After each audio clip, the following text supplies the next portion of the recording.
Oi, muito bom dia para você. O Record News Rural está no ar. Você sabia que a agricultura familiar é responsável por grande parte dos alimentos produzidos aqui no Brasil? Um programa gerenciado pelo Ministério do Desenvolvimento e Assistência Social entregou no fim de semana alimentos produzidos pela agricultura familiar a muitas entidades no estado de São Paulo. Foram 73 toneladas entregues em vários entrepostos da CEAGESP.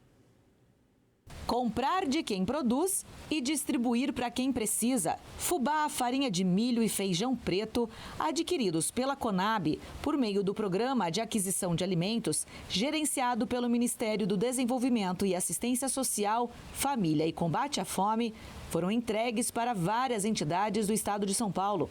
São 73 toneladas de alimentos produzidos pela agricultura familiar, entregues a projetos cadastrados. É uma comida produzida pela agricultura familiar, em assentamentos, por quilombolas, e que foi adquirida pelo governo federal através do Programa de Aquisição da Agricultura Familiar. E hoje nós estamos fazendo essa ação em outras CEASAs também do interior, distribuindo para as entidades, para as cozinhas solidárias, para que essa comida chegue nas pessoas mais necessitadas. Aqui em Araraquara são 8,5 toneladas de alimentos distribuídos que vão para 40 entidades cadastradas na cidade. Esse montante deve beneficiar de 2.500 a 3.000 pessoas. A associação que a Maria Lúcia preside atende pessoas em situação de vulnerabilidade. Atualmente, 22 pessoas moram no local. Para ela, a ajuda veio em boa hora. Para mim, essa entrega é muito importante do que o governo federal está fazendo para a gente, porque nós somos uma casa de acolhida que atendemos as pessoas em situação de rua, né? Precisamos muito desses alimentos, porque na verdade eles chegam fracos, chegam doentes, né? E eu preciso muito da ajuda de todos. E essa é a perspectiva de todos os representantes presentes na entrega dos alimentos. Hoje a PAI atende crianças carentes, então que precisam dessa alimentação. Então as crianças que ficam um período integral, que tem o café da manhã, o almoço, né, o lanchinho da tarde, então vai ajudar demais mesmo, vai ser muito importante, estamos felizes. Porque hoje a gente luta com muita dificuldade e um dos quesitos que mais nos preocupa é garantir uma alimentação de qualidade às crianças e adolescentes que vêm de situações de muita vulnerabilidade, com uma qualidade alimentar ineficiente ou até ausente. Então, essa oportunidade é muito importante a todos nós, a todas as entidades. Através do Programa de Aquisição de Alimentos, onde o Ministério do Desenvolvimento Agrário e Agricultura Familiar estabeleceu essa parceria entre Conab e CEAGESP, para que a gente pudesse, no caso aqui de Araraquara, reestruturar o nosso banco CEAGESP de alimentos para poder cumprir o nosso papel social junto às pessoas que mais precisam, que estão em situação de vulnerabilidade social, que é atendendo com alimentação emergencial, né, com essas doações oriundas da agricultura familiar. A ProSoja do Mato Grosso e o Corpo de Bombeiros lançaram uma cartilha de combate a incêndio na zona rural. A publicação traz orientações aos produtores de como evitar prejuízos financeiros e também ambientais.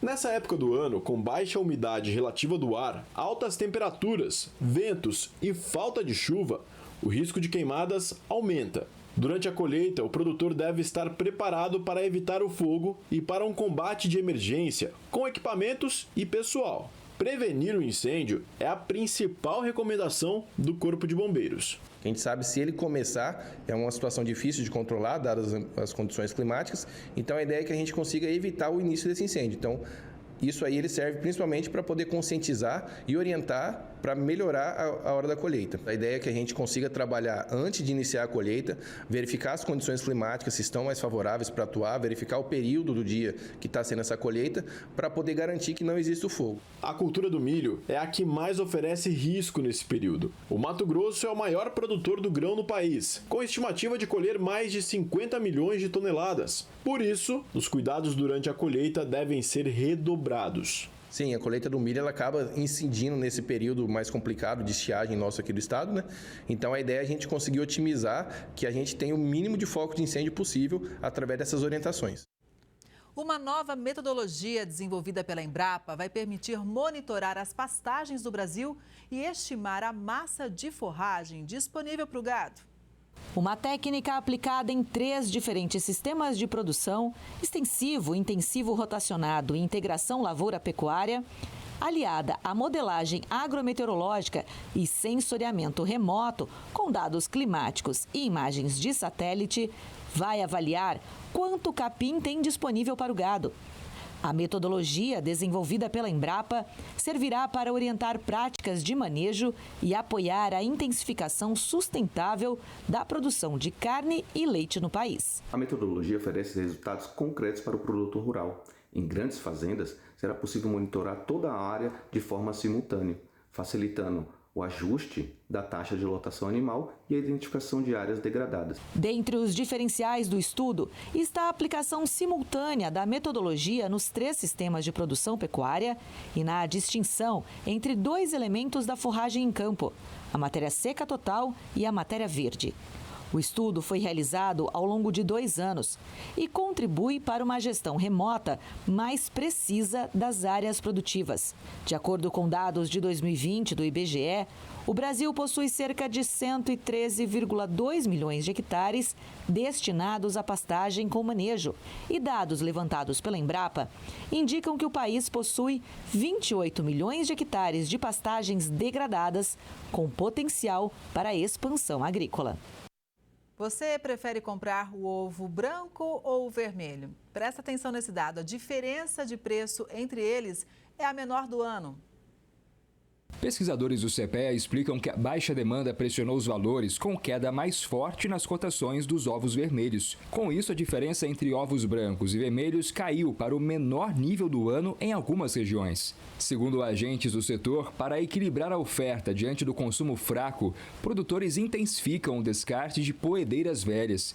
Em relação ao frango, os preços caem, mas num ritmo menor. Depois do Brasil recuperar o status de livre da influenza aviária, a retomada da exportação avança lentamente. Ainda existe um descompasso entre oferta e demanda no mercado interno, mesmo com ajustes gradativos nos embarques internacionais. As quedas em julho foram mais brandas que entre maio e junho, quando os preços da carne resfriada recuaram 13,4%. Além disso, as férias escolares e o fim do mês aumentam a pressão sobre os valores da carne de frango.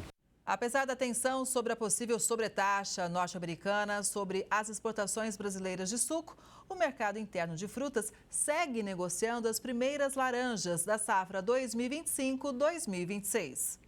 Os pesquisadores do CPEA confirmam a movimentação, apesar da pressão comercial dos Estados Unidos.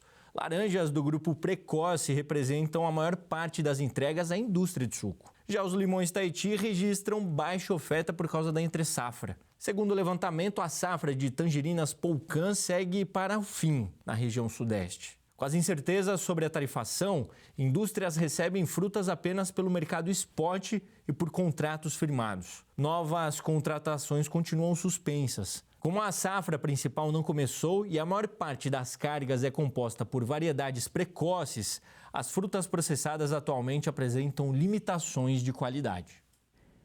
Eles são donos de um GPS super eficiente e já foram um dos mais importantes mensageiros do mundo. Com o avanço da tecnologia, ganharam outra função, viraram atletas. O pombo-correio chega a voar 1.200 quilômetros e encontra o caminho de casa sozinho.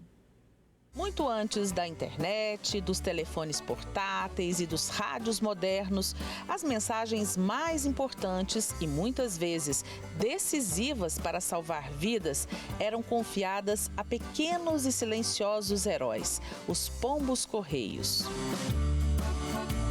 Essa espécie tem um instinto de orientação surpreendente e ficou muito conhecida durante a Primeira e a Segunda Guerras. Em meio a tiros, explosões e trincheiras, levavam mensagens amarradas às patas, voando por quilômetros até o quartel-general. Um dos pombos mais famosos foi o Cher Ami, que serviu ao exército americano na Primeira Guerra. Mesmo ferido por balas, ele conseguiu entregar uma mensagem crucial que salvou cerca de 200 soldados cercados na França em 1918.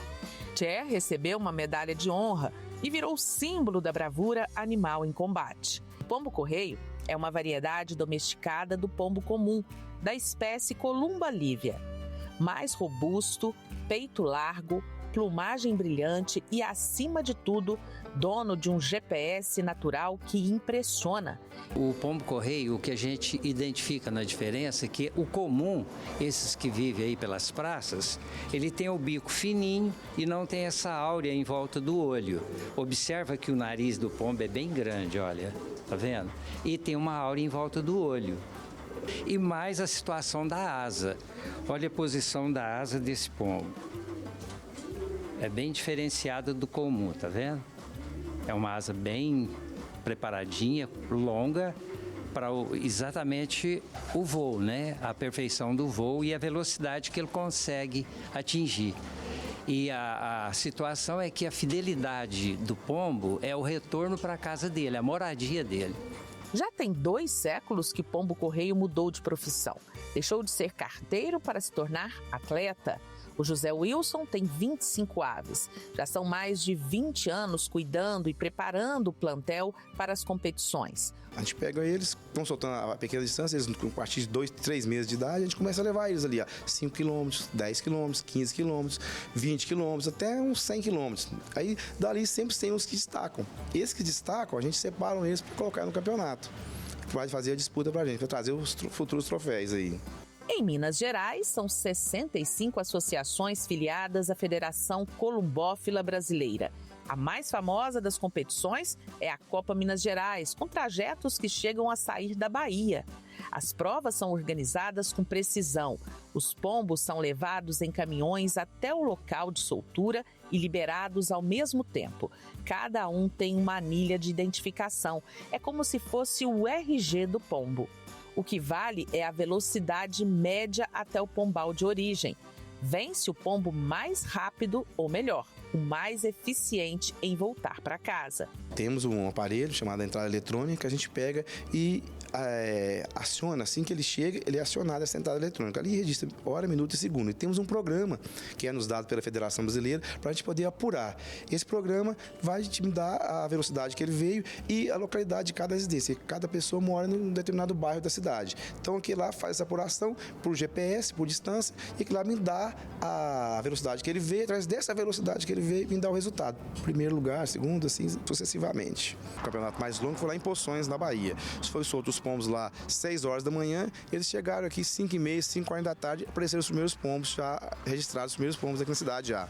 Então, quer dizer, se eu colei em horário disso aí, dá em torno de 10 horas, 11 horas de voo e sem parar. Eu imagino que eles vieram sem parar, pela velocidade que eles vieram. Ele responde muito bem o cuidado que a gente tem e a situação dele retornar para casa, esse amor na moradia... Emociona. Emociona.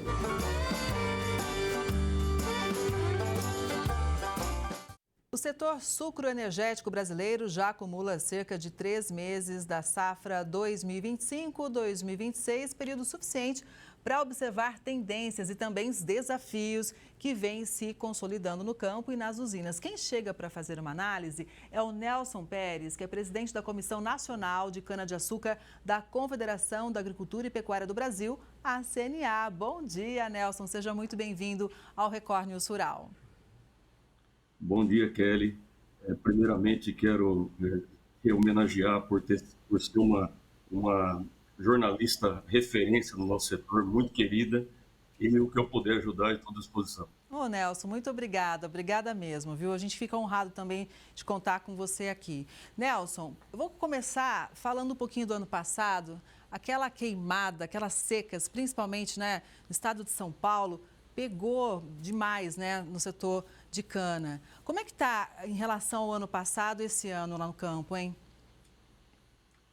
Kelly, o ano passado, de agosto para frente, que quando começaram as ocorrências, principalmente de fogo, né, foi um caso um tanto quanto significativo, porque o volume foi muito alto e foi uma somatória de problemas climáticos. Você teve o fogo, que todos acompanharam, que foi uma coisa assustadora, seguido, acompanhado de uma seca também muito forte.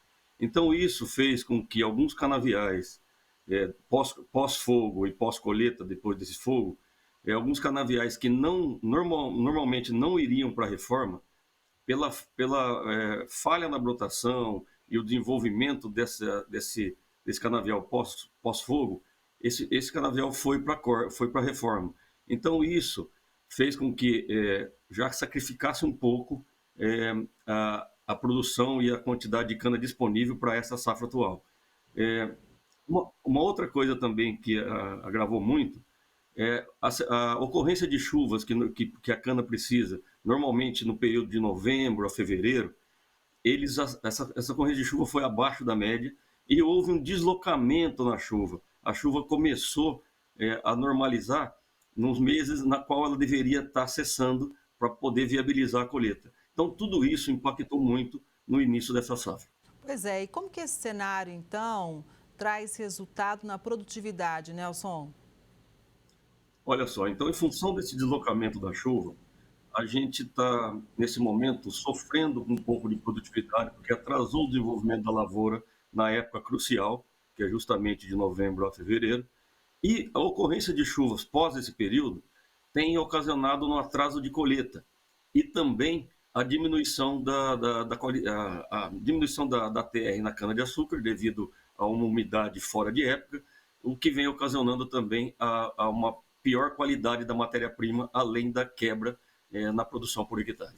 Pois é, são desafios, né, e que esses desafios se somam a outros importantes também, que eu gostaria de contar com a sua análise, porque, por exemplo, quando vem a queimada, obviamente que o produtor tem que fazer todo um trabalho ali na propriedade, no momento de cenário econômico sensível também. Qual que é o panorama que a gente pode trazer aqui em relação aos custos?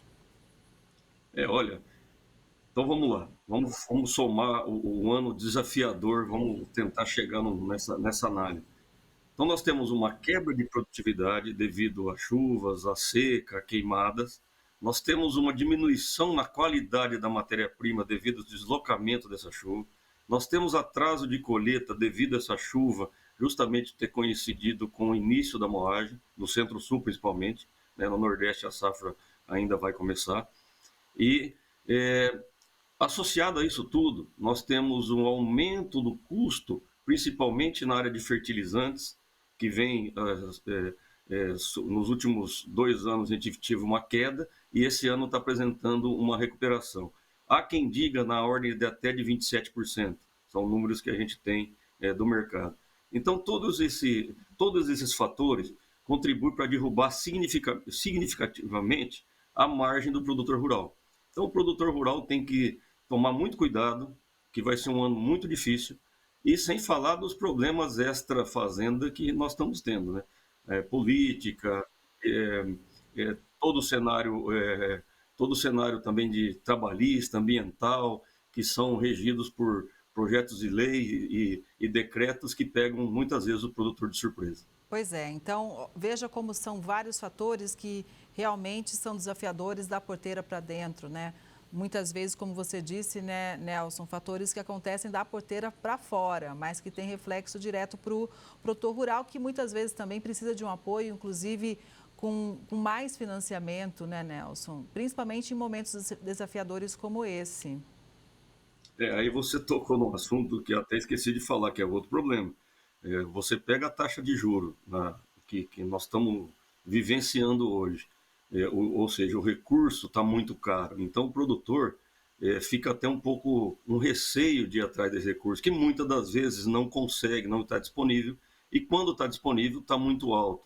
E hoje, com todo esse aspecto que eu te disse, o custo operacional subindo demais, a produtividade caindo, muitas das vezes não, quase que 100% das vezes, o produtor não consegue, na atividade, recuperar pelo menos a taxa Selic. Então ele fica pensando, puxa, será que vale a pena eu correr todo o risco ambiental, climático, trabalhista, para poder produzir, sendo que se eu pegar o meu recurso ou não pegar o recurso, eu vou ganhar mais?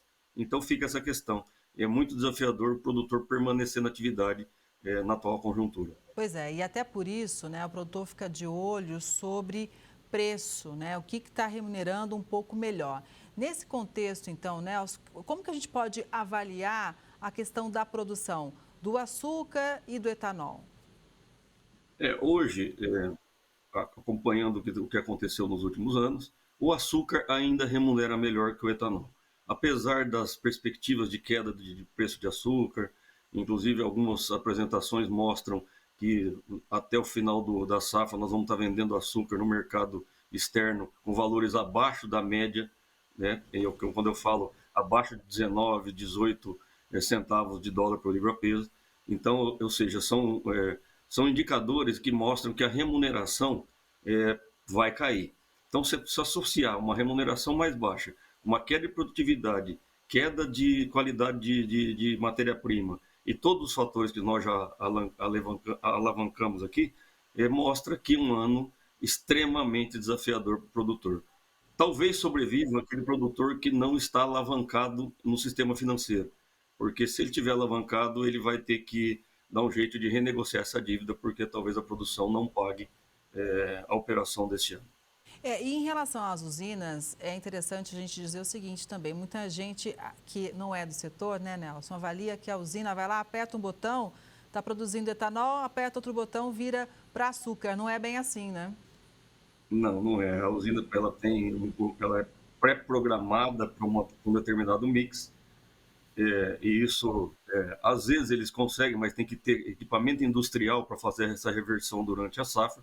Muitas das vezes a usina não tem equipamento suficiente para ter uma alteração significativa no mix, né? Então é complicado.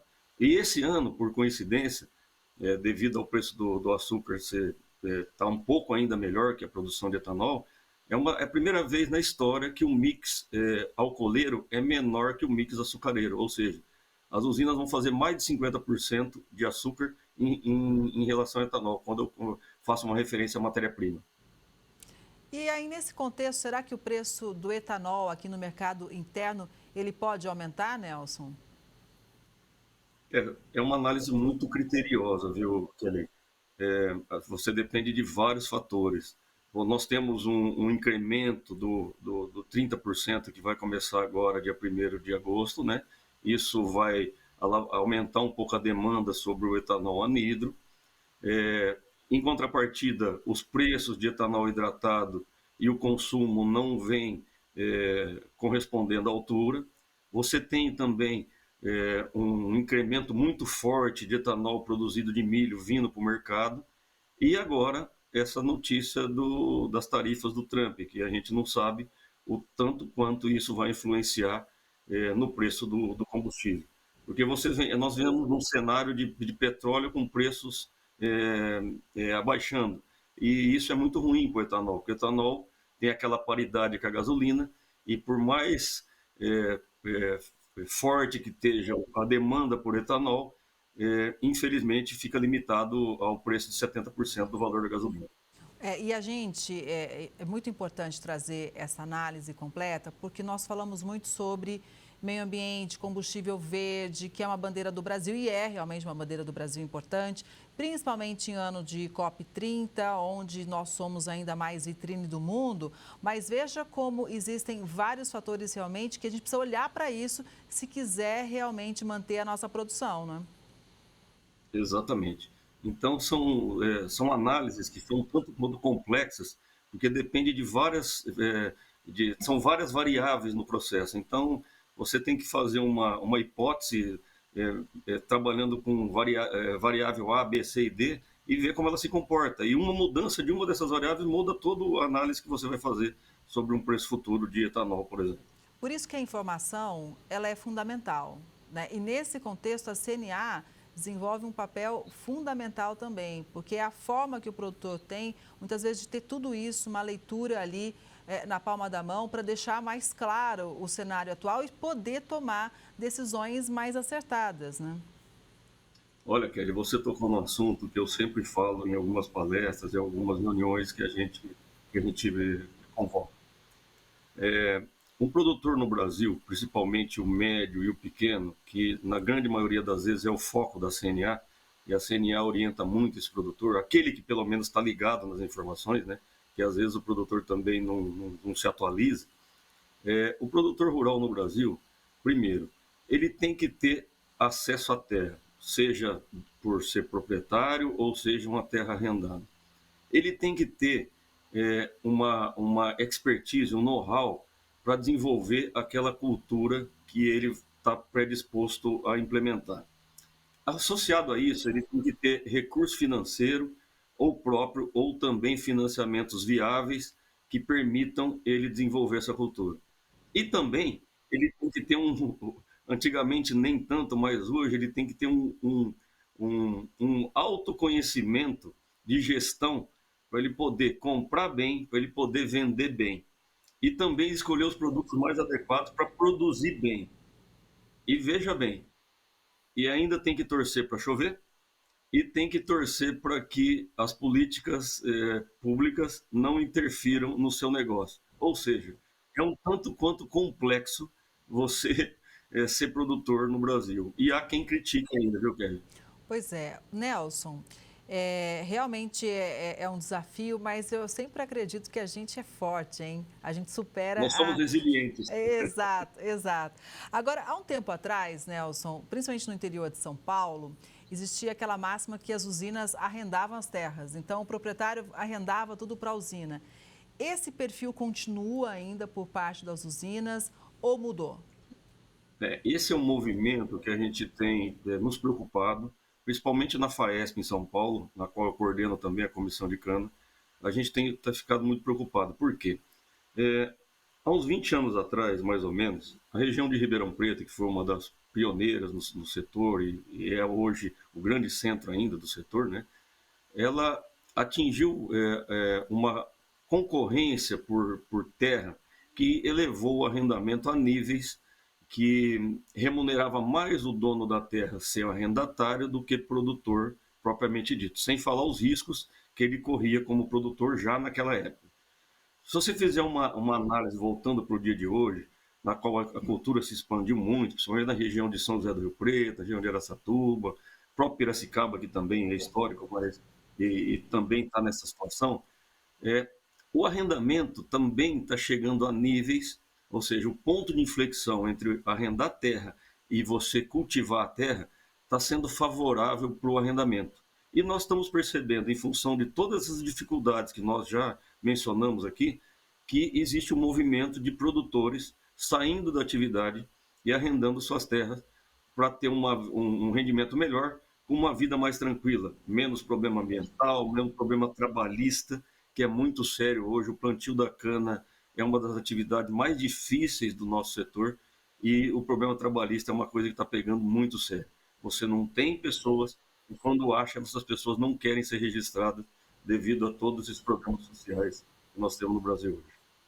Pois é, então eu acho que cenário posto, né, deu para a gente entender esse momento então do setor e a gente fica aqui sempre na torcida para que os desafios sejam superados. Estamos sempre de portas abertas, viu, Nelson, para você e para toda a equipe da CNA. Um bom dia e até a próxima. Obrigado, Kelly.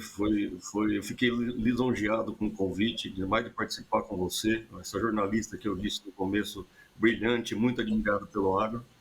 E eu, Nelson, assim como a CNA, a própria FAESP, estamos à disposição. Espero ter ajudado você no que você precisa. Tá bom? Com certeza, a honra foi nossa também. Um bom dia para você e obrigada mais uma vez. Essa edição do Record News Rural vai ficando por aqui. Obrigada pela sua audiência. A gente se vê no próximo programa. Até lá!